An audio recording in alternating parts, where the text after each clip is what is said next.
the bailiwick and beyond, welcome, good afternoon. Welcome to the most recent media briefing in relation to COVID-19. And we're in a different location today. We're at Candy Museum because of the dance festival that's taking place at Beausejour.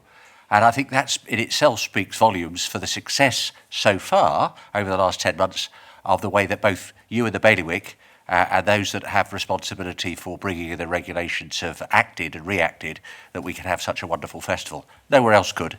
Therefore, let's continue with the good work. And that's what we're going to be discussing today. Now, earlier this week, the Civil Contingencies Authority decided to suspend the different categorisations of various districts. So everybody's now Category 4, and that will last while the non-essential travel ban lasts. And what that means practically is that if you come to the bailiwick, you've either got to self-isolate for 21 days or you've got to have negative tests both on the day of arrival and day 13.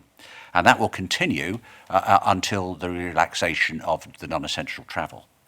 Now, when the ban is lifted, we are considering, and that's we, the Civil Contingencies Authority, very seriously, albeit we've not made a final decision, charging for travelling because A, it costs money, B, the bailiwick needs the revenue, and C, it is an incentive for people to realise that when they travel, there still will be a cost in relation to the vaccine and the travel arrangements that will continue for some time. We haven't made a final decision, I say, and that will be a matter for consideration further. Now, also, people want to talk about when we come out of the lockdown, when we come out of the travel restrictions. That is still some way off. But we do, and we are reviewing the exit from lockdown strategy document that was first published in the first half of last year. We're reviewing that at the moment, and that'll set out the criteria as to when and how people can travel once the restrictions are gradually lifted. That's not going to be once and for all, and it's not going to give a date. It's just going to set the various criteria. Now, as soon as we can publish that updated document, we will, and I would think that will probably be in the next 10 days, perhaps a little less. Now, on Monday, the Community Vaccination Centre will open at Beausejour, and that's one of our focuses this week. So at the very end, after the journalists have asked their questions, there'll be a very short film that's been put together. That shows how you can walk through. It's a walkthrough for the vaccination centre and the process. It's very interesting, very informative, and we hope you'll stay with us for that. But now I'll hand over to Deputy Berard. Thank you very much, Peter. Good afternoon. As Deputy Fairbrush just said, our focus right now is on the Community Vaccination Centre, which will open on Monday.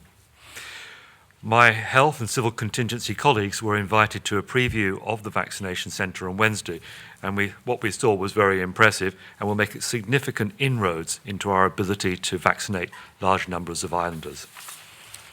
I would like to thank everyone involved in the development of the vaccination centre, and particularly the staff and the users of Beausejour, who have been so accommodating in supporting the vaccination of our community over existing and future centre bookings, especially over the coming months. The vaccination centre can vaccinate approximately 15 individuals every 10 minutes. We can, if we need to, run the centre 12 hours a day, 7 days a week. However, it is important to note that supply of vaccine will determine the number of scheduled appointments we can make. Whilst we continue to receive 0.1% of the allocation of vaccine, the delivery schedule is determined by the UK supply chain, weather and logistics. As I have said at previous briefings, the vaccination is not compulsory. It is entirely voluntary, and if you are offered the vaccine, you must make a decision whether to have it or not. Whilst the information on vaccines is available on the covid19.gov.gg website, you may also wish to speak to a health professional before you make a final decision. Please make sure, if you are looking for information on the internet, that you are using reputable sources of information. Again, there is a link to an independent source of information on vaccines on the States of Guernsey website. The advice from your government is, please be vaccinated. As you may have heard in the news, the MHRA in the UK has recently announced that the Moderna vaccine has been authorised. Whilst this vaccine will not be available until later in the spring, the usual process of the approval of a vaccine in the bailiwick is taking place, and the Moderna vaccine will be considered for final designation early next week. So thank you from me, Dr. Brink. Thank you very much. So I'm going to try and give you a breakdown of what we've got going on with regard to cases at the moment, but also give you an overview of the cases that we've had since the 6th of September. Talk a little bit about our vaccination program and our vaccination statistics, but then also give you some information on our travel modelling. So it's a quick walkthrough of some things that have happened. Now, if we look at our breakdown of our current cases, as of this morning, we have 6 active cases in the bailiwick, a total of 58 cases seen since the 6th of September, and 52 recoveries, and encouragingly no deaths. So what's also encouraging is that the bailiwick has the lowest mortality in relation to COVID-19 of the entire British Isles. So really positive for our population. So what I thought I'd also do is show you what's happened since the 6th of December. So if I can just remind you, the first wave went from the 9th of March to the 30th of March. And as of the 30th of March, we didn't see any other cases till the 6th of September. Now, what happened in September, we brought in our travel policy. So we started testing people at the borders. So in itself, it wasn't a surprise that we started detecting positive cases. So just so people don't get confused, the x-axis of this graph is in months, day, and year, and it took me a bit of time to look at that and work out what was going on. But you can see we saw our first case on the 6th of September, and then what you saw in October was that cluster of 11 cases that did result in some community cases and was related to incoming travel. That was very rapidly controlled by our community test and trace system, and what you then saw was a sharp decline of cases going into December, and then with a gradual increase in December. Now, that related to a number of factors. First of all, the volume of travel increased into the bailiwick over that period of time with the Christmas period. The second is that the prevalence of infection in all of our neighbouring jurisdictions was increasing at that time. And the third thing is that we enhanced our post-entry travel processes to include not only a day of arrival test, but also a day of 13 test. So all of those contributed to the increased number of cases that we've seen. But I thought what would also be useful is to give you some idea of the attribution of these cases. So what we've done is a piece of work where we looked at the active cases from the 6th of September, and we've looked at them specifically by grouping. Now, not surprisingly, as indicated in blue, 67% of those are travel associated, so we of course would expect that. Then 19% of them are contacts of known cases. Now, that's encouraging for us because a contact is someone that we've identified as a person of interest. We've assessed them as being at risk of infection. They actually are in self-isolation as a contact, so don't pose a risk of onward transmission within the bailiwick. The grey zone is a zone that we weren't sure whether it was travel associated or the person became infected as a result of being a contact of a case. So an example would be as someone who travelled in as a family, one member of the family was positive on arrival, and we put all of the family into isolation, but we test them proactively once they're in isolation, and then we detect a case. Now, that case could have been infected through travel and could just have become infectious slightly later, or could have been infected from the traveller that we identified at the borders. So the 2% is the one case that caused the initial unknown community source, so the case that we identified that I described as part of that cluster. And so if you then look at the attribution by time, it's not surprising if you look at the cumulative totals by time, you see a gradual increase of the travel-associated cases as indicated in blue, a gradual increase of the contacts of known cases as indicated in pink, the same for the travel and contacts indicated in grey, but the stability of the unknown community source. So other than that one episode that we had in October of last year, we've had no other further cases of unexplained community cases, and that's really important. The other piece of work we did, we thought you'd be interested in looking at when people became positive in relation to our travel-associated cases. Now, again, not surprisingly, most of those people we detect on day one. So 56% of those were positive on day one. But we've always said to you that testing on arrival is not the only time you will detect infectious travellers. You can see that 38% and over a third of people that we detected became positive between day 2 and day 12. Now, those individuals we could have detected either because they became symptomatic, so they were unwell and phoned our helpline and we then tested them, or as a result of contact of a known case. So 2 ways in which we could have identified those groups of individuals. And then importantly, another figure that we've spoken about on several occasions at these press briefings is that we know that over around about 6% of cases will be detected after day 7. And so if you look at our day 13 testing, 7% of cases were detected as a result of our day 13 test.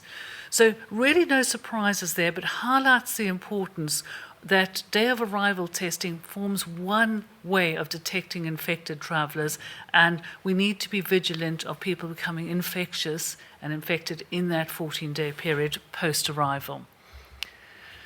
So just to remind you about some of our current measures, and of course, I know a lot of you are familiar with them. We have our test, contact, trace, and quarantine. We have our adaptive triggerings, which we've spoken about, so going forward in a very measured way. We've got our border testing program, self-isolation. We've also got our own enhanced testing program. We're implementing a vaccination program. The public health messaging over the winter period has been very well received by the bailiwick, and again, we have to acknowledge the enormous contribution that we've had from the bailiwick over this period of time. But of course, we're also looking at the ongoing risk to the bailiwick, not only in relation to the prevalence of infection in the neighbouring jurisdictions, but also in relation to the emergence of new viral variants. Now, we know about the variant in the UK, another one has emerged in Brazil, further variants have emerged in South Africa. So this is an RNA virus, it will mutate, and we've always got to be vigilant for the emergence of these variants. So the other thing that we've been doing over the last months is we've been making good use of our expanded testing capacity. Now, we will do as many tests as we need to do. So we won't test for the sake of testing, but we will do as many tests as we need to do to keep the bailiwick safe. So we test symptomatic people, we do contacts of cases, we test travellers, we test hospital admissions, we test critical workers, pregnant women, people pre-surgery, and we've got a variety of compassionate testing as well. So we're using our expanded testing capacity with our molecular platform and our robot to make sure that we keep testing to identify any cases that we're not aware of. So really important in our continued journey. So the vaccine rollout is going ahead, and Deputy Burrard mentioned that. So we've got the PEH Vaccination Hub. So that's our mini hub that we've had going in the Emma Fairbrush room at the PEH, and that starts on the 17th of December. Of course, we've got the primary care, and primary care are doing the care and residential homes, both staff and residents, and they're also doing the over 80s. The community vaccination centre is opening on Monday, as you're all aware. But the other one that I wanted to touch on was the issue of housebound individuals. There are some people who can't leave their homes, and of course we want to get to them and vaccinate them. So we're working with our community nursing team to identify such individuals, and we'll be going out to people's homes under those circumstances to administer the vaccine to them. What we're saying to people, obviously, we want to administer the vaccine as quickly and as effectively as we can. If it is possible for a person to come in either to their GP surgery or to one of the vaccination centres, if a family member can help, we're asking, please do that. But if people can't get out and they are housebound, we will go to them and immunise them within their homes. So really important. The other questions that we've had is with regard to, if I say no, do I lose my place?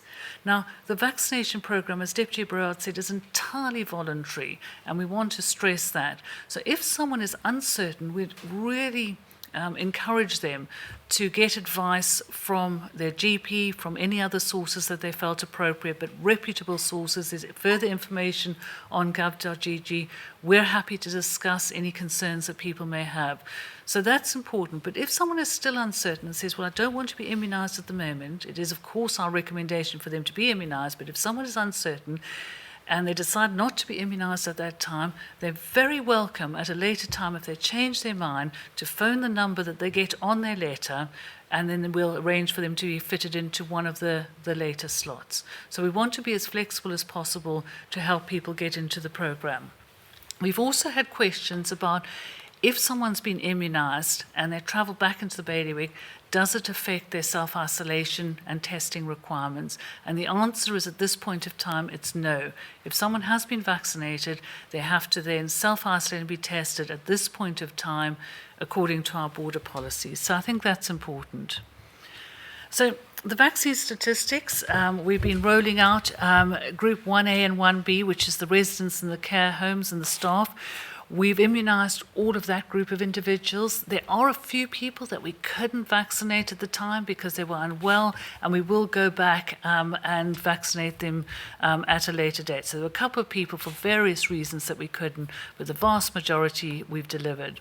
We've delivered 1,200 odd doses to the over 80s, and again, we've immunised 1,500, over 1,500, 1,630 frontline health and care staff.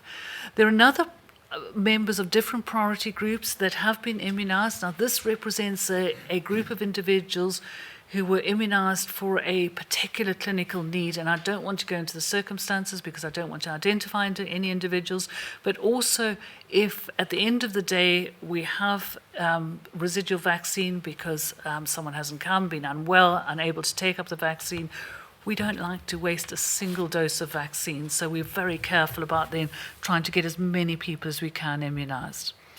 And I'm not going to go into this in big detail other than to say our cumulative total is over 4,600. And if you look at the cumulative total dose per all age in the bailiwick, we're using this because it is a comparative data, comparative measure that people are using. It's up at 7.1. So really important that we think that we're doing relatively well in the programme. The final thing that I wanted to do was look at our travel data. And I think all of you know how much I like evidence and modelling and looking at data. But when we calculated our border policy, we thought that we modelled on getting about 10 infected travellers coming in over a period of time. And that was on the 14-day rolling average. So when we looked at our arrivals, so we looked at week 2 of this year, but also looked at all our travel since the 31st of October. And if you look at the all arrivals, we had 221 coming in week 2 of 2021, over 5,000 since October. And you can see where the travellers have come. Not surprisingly, most of them have come from England. But on our modelling, we thought that we were going to see about 10 infected travellers, and in fact, we've seen 10.35 infected travellers. So we were really pleased about that data. So I hope that gives you a summary of what we've been doing over the last few months. We're going to try and produce a weekly report on some of this data because we thought it might be of interest to you. But thank you very much. Thank you very much indeed, Dr. Brink. Paul. Thank you. Good afternoon. As we've heard from the panel this afternoon, the task of vaccinating the community is making really excellent progress.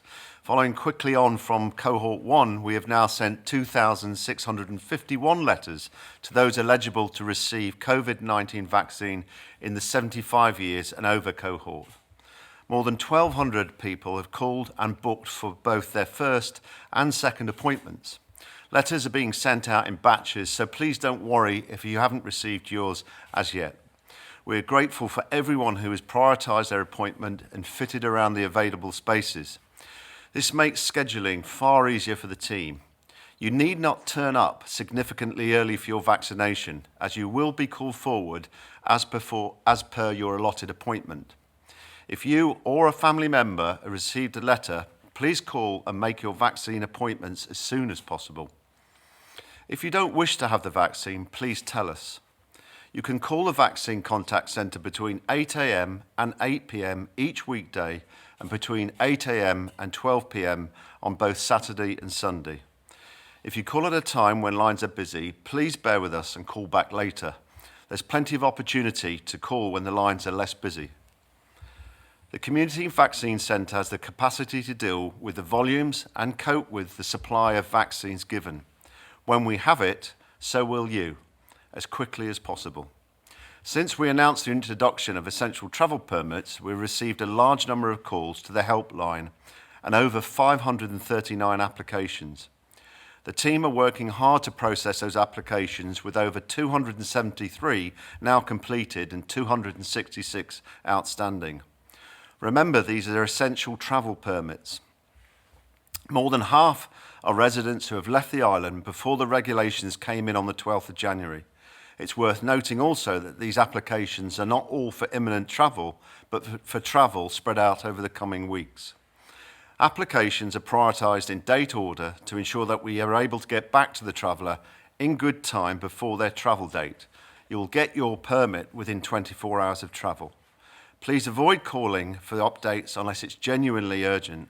Every circumstance is different and it can take some time to deal with your requests, but your help is greatly appreciated. Thank you. Thank you very much indeed. Ladies and gentlemen of the press, who wants to ask a question? My name's Helen Bowditch, I'm from the Guernsey Press. I was just curious about what you said about charging for travel. I wondered if you could give a bit more information about that. Presumably, do you mean charging for testing or presumably yes, that? Okay, and what sort of price would you be thinking of? Well, it hasn't been finalised yet, and it may be a no. You know, the likelihood is it's more likely than not. The test will be a charge of £25 or thereabouts per test. But I mean, that's still. I make it very clear though that is provisional, and it is for a test. You know, you're not going to get charged just because you're not having a test. If you don't have a test, you've got to self-isolate for 21 days. Ewan Duncan from BBC Guernsey. Does that include the test? That would be a test on arrival and test on day 13, Yes. so it would be roughly around £50. Yes. For example. Okay. Anybody else? Kate from ITV. You say that supply of the vaccine is dependent on logistics and weather and things.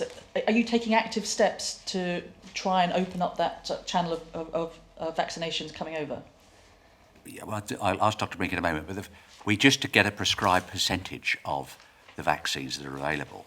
There is no opportunity at the moment to widen that. And, of course, one of the points that Dr. Brink has made in various of these presentations is that we are dependent upon receiving the supply, and therefore anything that she says and we say is contingent upon that supply being received. Do you want to add anything, Dr. Brink? Yeah, so it's merely logistical, and so within we factor in getting 0.1% of the allocation. So we get a delivery schedule which is sent to us about every week, but it does vary from time to time. But that then enables us to plan. So we need to plan the first dose, the second dose. When we're giving the second dose, we need to make sure that we've got enough of that vaccine to then give that cohort the second dose. Because if you get vaccine A the first time, you've got to get vaccine A the second time. So we've had excellent support from the UK with regard to logistical support, but we've always got to be mindful that the weather might be bad and the ferry can't come in. So we're very mindful that we need to be careful and make sure that our programme is as secure as possible. But we haven't had any huge problems to date. But I don't want to disturb it. Yes, exactly. Any other questions? Yes. A question from a BBC Guernsey listener is, can anyone of any age opt to have the vaccine at the GP rather than Bourses-Europe, for example? The answer is no. We're going to have to immunise within schedule. So basically, every time we open a box of vaccine or puncture a vial of vaccine, we then, in a time-bound, we have a time-bound time to actually use that vaccine. And one of the things that we think we have an absolute duty to do is to make sure that we maximise our vaccine use. So we can't have people saying, well, I want to be done at my GP, and so on. We're trying to be as flexible as possible, but there's going to be a limit to how much variation we can do before we start actually wasting vaccine. So, for example, the Oxford vaccine has 10 doses, and we can't puncture for one person and waste 9 doses of vaccine. So we've just got to be careful with regard to that. However, I would say if someone had a particular concern that they wanted to discuss, we'd be very happy to hear from them and understand what the issue was and whether we could help in any way. I would add also, Deputy Ferbrash, if I may, I would encourage you to stay online and see the film at the end of this panel session, because from that you'll actually see someone going through the whole process. It is very well laid out, and that provides an opportunity, as I said in my notes. Actually, you need not turn up early, expecting you to have to really queue up because you'll be vaccinated against your appointment time, and it is quite a swift process. That also helps the teams to collect the data on reception to make sure you're the right person, the right vaccination, but also to make sure we hold that data so it makes it a lot easier when we're administering the second vaccination. You said that you were sort of looking at the criteria for how people can travel in the future. And I mean, presumably you're not waiting for absolutely everyone to be vaccinated before you start that process of releasing the border restrictions. So I just wondered, what sort of thresholds are you looking at? Presumably by the time everyone over 50 maybe has been vaccinated, do you start? Well, again, we'll come to Dr. Brink in a moment, but it's not just vaccinations in Guernsey, it's how it's what's happening elsewhere, because it's people travelling into and out of the bailiwick. So it's not just over 50s or whatever it may be, 10,000, 20,000, 30,000 people. There are other criteria as well. But we're developing that, and in fact we'll be discussing that. We've got a civil contingency meeting, authority meeting on Monday, and that will be one of the main items on the agenda. But do you want to add anything, Dr. Brink? Yeah, I mean, absolutely. So critical is the prevalence of infection in our surrounding jurisdictions. So everywhere surrounding us has a high level of virus within those jurisdictions. So it's a prevalence of infection, it's emerging data on the variants that we're starting to see come on, and its vaccination coverage. So all of those are being considered in the round. And yes, absolutely, we've got to move forward. The question is what the appropriate timing is, and that's what's going to be discussed at the Civil Contingency Authority. But just to emphasise, when that document is disclosed, which will be, as I say, in the next 7 to 10 days, I anticipate, but it's not going to say on the 31st of March, on the 30th of April, if this happens, that happens, the date you'll be able to move more freely. It will depend on circumstances. It'll just set out the criteria. And again, that criteria may change between what we decide next week and when it starts to be implemented. Any other questions? What percentage of the population needs to be vaccinated for you to consider it a successful rollout? That's a really interesting question, and in fact, one that I've spent a lot of time this weekend thinking about. So if you're actually looking at the concept of herd immunity with SARS-CoV-2, with the virus that causes COVID-19, prior to the emergence of the variants, you're probably talking about 60 to 70%. With the variants emerging with enhanced transmissibility, you might be wanting to look at higher than that. But that's something that we're looking at in detail. So I think it'll be 70% or above.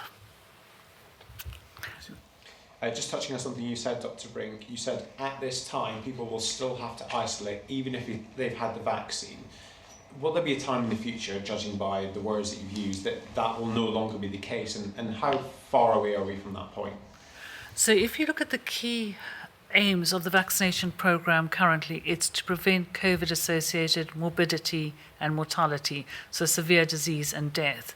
What is becoming evident as the vaccine programs are rolling out, data is emerging on the impact of the vaccination on transmissibility. So as that data becomes available, we may well be able to modify the advice we're giving. So what we're trying to do is give people real-time data now, but with the information that actually this is a rapidly evolving situation, and what we are saying today might indeed be different in a month's time. And we've always said, as data emerges, we will change as rapidly as we can. So look, for example, in the first wave of the pandemic, when we talked about our symptom analysis, we didn't wait for Public Health England to include loss of sense of smell and taste as a key diagnostic criteria. We moved before that. So again, we will look at the emerging evidence, and if evidence comes into play with regard to transmissibility, of course we'll then look to modify that advice. But I just can't give you a definite at the moment. And I knew your answer would have some sort of wording or transmissibility in it, but has there been any update on that? Do we know any more information on that yet? So there's been various information that has been discussed at various fora that I attend. However, what we need to do is see that brought together in a more concrete way. So I think there's interesting data coming out, but I think it's too early to be absolutely sure.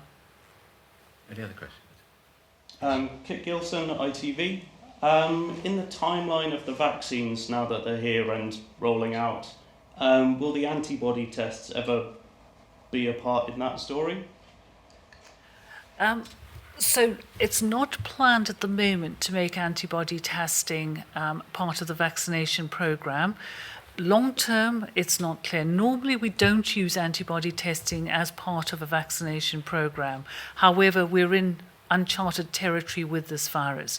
So I think what is going to be debated further is the whole issue of people that have either had a past infection, vaccination, and exactly what implications that has for travel.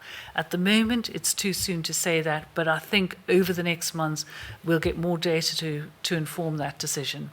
So I'm sorry, it sounds like I'm sitting on the fence, but I just don't have enough information on that at the moment. Yes. A question for you, Deputy Fairbrush. We saw the last CCA strike up an agreement with the Isle of Man to form an air bridge, and an interesting talk coming out of Jersey where lots of people are saying, why didn't we follow the Guernsey model, which I'm sure many people in Guernsey are quite satisfied about that. But obviously, as their numbers hopefully will decrease and come to an acceptable number, could we see an air bridge, a Channel Islands air bridge, which means they could be involved in the bailiwick bubble, or could we see the Isle of Man air bridge or any other air bridges emerge in the coming months? The answer to that, your question is a composite yes, really, to all of it. But it's some way off because we've got to be absolutely certain, or as certain as you possibly can be, that it's going to be safe. But yes, of course, air bridge to the Isle of Man, air bridge to Jersey, air bridge somewhere else, as long as the criteria are met. Sorry, Helen, and then. Another one for Dr. Brink. You said a couple of weeks ago, I think, that you're anticipating having 42,000 doses of vaccine by the end of March. I wondered if the UK supply chain, so far, are they sort of sticking to that commitment? And also, is there any news of future delivery schedule beyond the end of March? I think it was just over 40,000. Yeah, just over 40,000, yes. So far, we've had to make some minor adjustments into our schedule, but we're managing to immunise in line with what we anticipated. So it's promising at the moment, but I really don't want to overpromise and underdeliver to all of you. So we're trying to be as cautious as we can with expectations. So yes, it's going to schedule at the moment. And beyond March, do you have any news? So they're very temporary indicative schedules at the moment, so we don't want to put too much information on that until we're sure of those schedules. It's looking unlikely that the tourist season is going to start in Easter as it normally would. What assurances can you give to people who rely on tourism that they're going to get the support they need? Well, I could get every assurance that we possibly can be. I mean, that's more... It's still a fair question because I'm President of Policy and Resources, as well as being Chair of this Contingencies Authority. Every reasonable assistance that we could possibly afford, because you're absolutely right. There's no way in reality that the tourist season is going to start in the spring.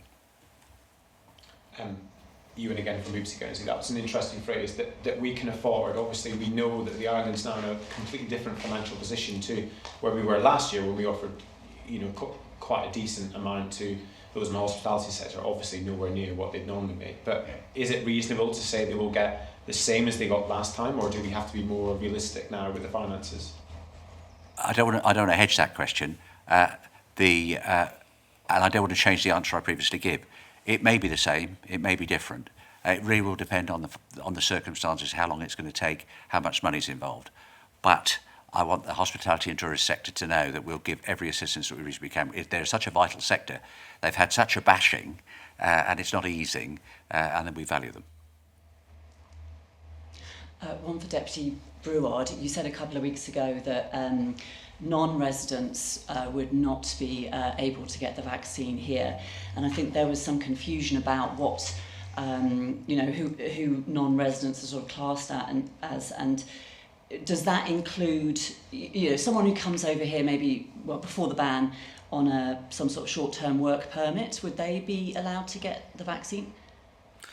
I don't have that information, not to be able to give you this afternoon categoric one way or the other. But it's the intention is that we have an allocation that's done on the population of the island, and unfortunately if more people come in, we haven't got an allocation for them. There is some work going on in the background and some conversations happening with the UK with regard to some exchange facility between them, but of course it's quite complicated to do, and it's a special arrangement. I think Dr. Brink knows a little bit more about that as well. So we're trying to see whether we can immunise some people on behalf of the UK. So for example, if they have an NHS number, is there a way in which we can look at delivering that vaccine? I think from our perspective, every person that we put on the list, we push someone else down. We don't have an unlimited supply of vaccine. If we had an unlimited supply of vaccine, we'd immunise everyone, as many people as we could, but we don't, which is why we've tried to stick to the prioritisation group to ensure that we're equitable and fair in the delivery. But we are looking at ways in which we can help people in this situation, but at this stage we don't have any guarantees, and we need to stick to immunising people who were part of the original group that we estimated our numbers on. Any other questions from anybody? I don't see anybody. Sorry. Someone emailed me, so I would feel bad if I didn't ask their question. But it was about the Eisteddfod, which is happening at the end of February. Obviously, also at Beauséjour, and of course, the people they understand that the vaccination programme has to take precedence. But they wondered if there was any concerns about having these two big community events happening in the same place. And then, I mean, this is really going to put you on the spot, but they wondered if the adjudicator would be classed as, an essential worker or not. And they also asked about what were the financial arrangements between the states and the GP practices. Just on the former questions, obviously the mass vaccination centre or the community vaccination centre is being set up in a way that it can work in isolation of itself. So the flows, the waiting areas, etc. And importantly, keep on endorsing the point, please don't turn up an hour and a half early thinking you're going to join a queue and you might get in quicker. It's done by appointment only. In terms of the Eisteddfod, and again, emphasising the point made by Deputy Furbrush, we can really celebrate continuing these events because of our status, and the intention is to continue that. As far as the adjudicator is concerned, the step has been taken to use local adjudicators in order to keep the Eisteddfod going. Just in relation to car parking, because of course Beauséjour's got limited car parking. This film that both Paul and I have mentioned that we're going to ask once we finish speaking that people look at shows designated car parking for people attending for their vaccination. So there'll be a designated parking area for those people, and the others for the Eisteddfod will have to do their best, and they may have to park on the grass. And I just wonder, I think originally you said that Beauséjour was only going to be used as a vaccination centre until mid-May. I wondered what was going to happen after that date. Would people then go to GP surgeries? Will you get pharmacies on board? How are you going to vaccinate people then? It will depend on it will depend on what happens. I mean, present arrangements are, as you say, there's a finite period, but it can and may change. Do you want to add anything to that, Doctor? Yeah, it depends whether we move to phase 2 of the vaccination programme. So phase 1 goes from priority category 1 to category 9. So after category 9, it is, do we then move to a wider population-based immunisation programme? So as we move down the categories, we'll be able to get further information on that. And then if there is a move to a population-based programme, we'll look at then scoping that out. Anybody else got a question? Well, I'm very grateful to the journalists for their perceptive questions. As I say, once I finish speaking, then I would ask those that are joining this broadcast to just look at this film. It is very helpful. It does have a walkthrough for the vaccination centre. But other than that, I'd say to everybody that we'll keep you informed, but we want everybody, as they have been so far, to keep vigilant. If you keep vigilant, we can all keep healthy and we can all continue with our lives. Thank you very much, everybody. You'll soon receive your letter to invite you to call the booking line to make an appointment for your COVID vaccine. Once you've booked your appointment, you'll receive a letter that confirms the appointment date. On the date of your appointment, you need to attend Beauséjour, the vaccine hub. If you're arriving by car, there is an allocated parking area. There will be attendants there to guide you to the right parking space, and this will be very well signposted. When you leave your car, make your way up to the main entrance at Beauséjour, where you'll be met by one of the welcome team. You'll be able to identify the welcome team members because they'll be wearing an orange tabard. The welcome team member will guide you down to Sir John Loveridge Hall, and there may be a small queue at the entrance to the hall. There will be other team members there to guide you to the right receptionist. The receptionist will ask you a few questions to make sure that you're at the right place on the right day. Once you've booked in for your appointment, they will ask you to wait in the waiting area. We have a team of vaccinators working with us, so you may meet nurses, doctors and paramedics. The vaccinator will call you from the waiting area and show you to the vaccination booth. Once you're in the vaccine pod, your vaccinator will ask you a number of questions to make sure it's suitable to vaccinate you that day. If you've got any concerns, please raise those with the vaccinator on the day. We recommend that you wear some loose-fitting clothing. Your vaccine will be given in the top of one of your arms. The process is quick and simple. Once the vaccination has been administered, your vaccinator will escort you to the waiting area. There will be other members of the vaccination team there in case you've got any concerns.